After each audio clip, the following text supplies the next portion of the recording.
अस्सलाम वालेकुम, this is Saeed. Drama Kumar में क्या फैज हरीम को डिवोर्स देने लगा है? इस ड्रामे का अब तक का सबसे अच्छा सीन जिसने मुझे बहुत इम्प्रेस किया है वो कौन सा है, और इस ड्रामे का द एंड क्या होने वाला है?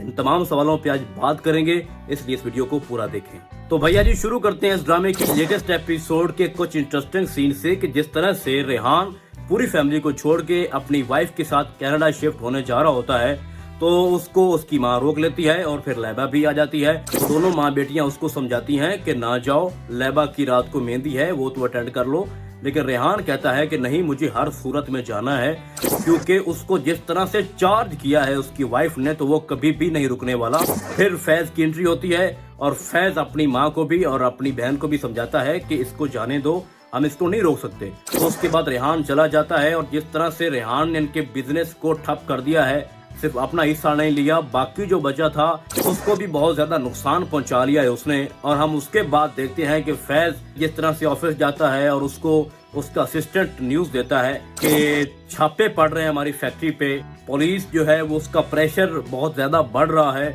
और रेहान ने बहुत ज्यादा नुकसान पहुंचा दिया है। जो रेहान के ससुराल वाले हैं उन्होंने कंप्लेन कर दी है कि जो हमारा बिजनेस है ये लीगली नहीं है। तो बहुत ज्यादा डिप्रेशन इंक्रीज हो चुकी है फैज की फैमिली में और रेहान ने बहुत ज्यादा नुकसान पहुंचाया अपनी फैमिली को। उसके बाद लैबा की मेहंदी की तकरीब शुरू होती है और नासिर वहां पहुंच जाता है और फैज की मां से मिलता है।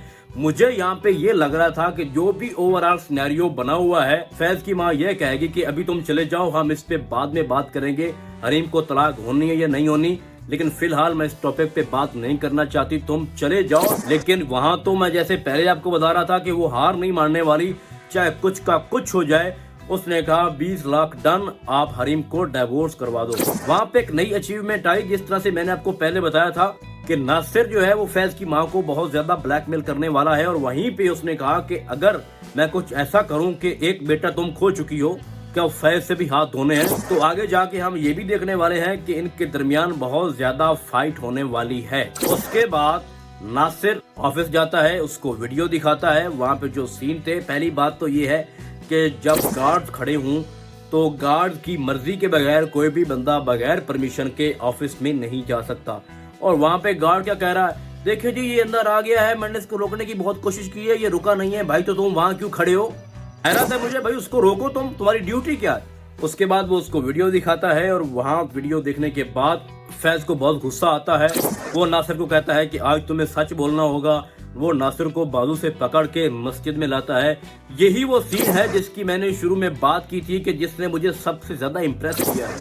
जब वो मस्जिद में आता है और फैज कुरान पाक उठा के उसके सामने लाता है तो एक ऐसा शख्स जो पैसों के लिए कुछ भी कर सकता है, किसी की भी बेटी के साथ वो नाइंसाफी कर सकता है, उसकी इज्जत को पामाल कर सकता है, उसके सामने जब कुरान पाक आता है और जब उसको एहसास होता है कि मैं अल्लाह के घर में खड़ा हूँ, तो उस वक्त जो उस पे एक कपकपी तारी होती है और जिस तरह से वो कांप रहा होता है, ऐसे महसूस हो रहा था जैसे खुदा उसके सामने मौजूद है। तो ये सीन मुझे बहुत अच्छा लगा। अल्लाह की वहदानियत का उन्होंने बताया कि चाहे जितना भी कोई इंसान गलत हो, लेकिन जब उसकी नीयत ठीक होने लगती है, जब उसके अंदर अल्लाह का डर बैठ जाता है तो इंसान पल भर में ठीक हो जाता है। तो उस वक्त फैज उसको कहता है कि अगर तुम सच्चे हो तो कुरान पाक की कसम उठा के दो, तब मैं आपकी बात मानूंगा और डिवोर्स भी दे दूंगा। तो वहाँ पे नासिर में इतनी जुर्रत नहीं होती कि वो कह सके कि मैं कसम उठाता हूँ। तो नासिर पीछे हट जाता है। उसके बाद फैज को यकीन हो जाता है कि नासिर कोई गेम खेल रहा है, इसमें कोई सच्चाई नहीं। और उसके बाद हम देखते हैं कि मुदस्सिर फैज को कहता है कि आओ मैं आपको असिस्टेंट अपनी से मिलवाऊं जिसने ये सारी डेकोरेशन की है। और उसके बाद जब वो हरीम से मिलता है तो जो आपस में उनका आई कांटेक्ट होता है, वहाँ पे मुदस्सिर एकदम से शॉक हो जाता है कि ये क्या चक्कर है। तो हमने नेक्स्ट प्रोमो में देखा है कि निकाह हो रहा होता है लैबा का, तो वहाँ पे पुलिस की रेड होती है और वो शेख साहब को पकड़ लेते हैं क्योंकि रेहान के ससुराल ने कंप्लेन की थी कि ये इलीगल काम कर रहे हैं और जिसकी वजह से उनको सजा भी हो सकती है। ड्यू टू दैट रीजन ये निकाह कैंसिल हो जाता है, लैबा के ससुराल वाले घर चले जाते हैं। अब आने वाली एपिसोड बहुत भारी होने जा रही है भाई। तो आगे क्या होगा? फर्स्ट ऑफ ऑल क्वेश्चन ये है कि हरीम और फैज का क्या होगा। फैज को अब यकीन हो चुका है कि हरीम बेकसूर है, इसमें कोई ना कोई नासिर की गेम थी। उसके बाद अगला मैटर आएगा उसकी माँ का।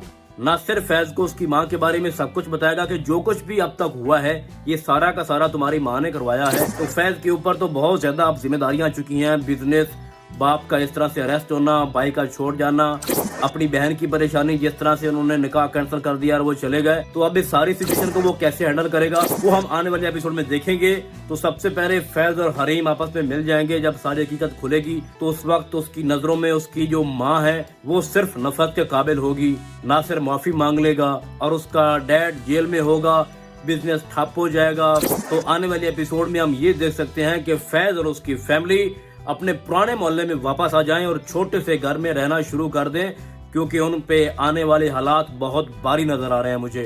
लेकिन ये हो सकता है कि फैज कुछ लीगली ऐसा खेल खेल जाए कि ये बिजनेस दोबारा अपने पांव पे खड़ा हो जाए, लेकिन मुझे नहीं लगता कि ऐसा कुछ सीन होगा। तो इसमें एक सबक है कि अगर आपके पास इतना ज्यादा पैसा आता है तो आप इस हद तक ना जाएं कि दूसरों को आप बहुत हकीर समझें, दूसरों को आप कीड़ों मकोड़ों की तरह ट्रीट करें। ऐसा नहीं होना चाहिए। सब इंसान बराबर हैं और जो भी फैज की मॉम और उसके डैड के साथ हो रहा है वो सब कुछ उनका अपना किया हुआ है, किसी दूसरे बंदे का इसमें कोई कसूर नहीं है। तो आने वाली एपिसोड में, स्पेशली लास्ट एपिसोड में, हम देखेंगे कि फैज और हरीम एक हो जाएंगे, सब गलतफहमियां दूर हो जाएंगी और उसकी मॉम का जो मुकद्दर है वो सिर्फ रोने पे लिखा है, वो सिर्फ माफी मांग सकती है। कभी हरीम से मांगेगी तो कभी फैज से मांगेगी। तो फिलहाल इस ड्रामे में बस इतना ही। बहुत जल्द मिलेंगे किसी और ड्रामे के नए रिव्यू में। तब तक के लिए अल्लाह हाफिज।